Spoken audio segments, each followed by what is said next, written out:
ஒரு மனிதன் எப்படி புத்திசாலியாக மாறுறான்னு பார்த்தீங்கன்னா, எந்த ஒரு கஷ்டமான சூழ்நிலையிலையும், மனதுக்கு இறுக்கமான நேரத்துலையும், அவன் மனதளவில் புண்படாமல் இந்த உலகத்தினுடைய ரீதியை அற்புதமாகவும் அழகாகவும் அவன் மனதில் பட்டும் படாமல் வச்சுக்கிறானோ, அப்போ தான் ஒரு மனிதன் உன்னதமான புத்திசாலியாக மாறுறான்.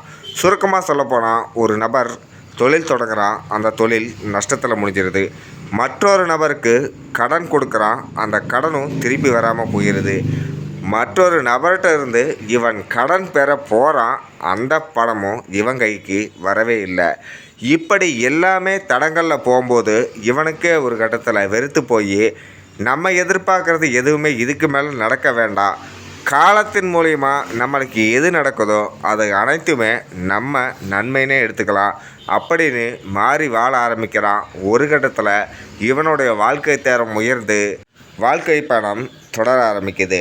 அப்போ தான் இவன் உணர்ந்தான், கடவுள் எல்லா மனிதர்களுக்கும் விதின்னு ஒன்று எழுதியிருப்பார், நம்ம விதி இப்படி தான் இருக்கும் போலக்கு.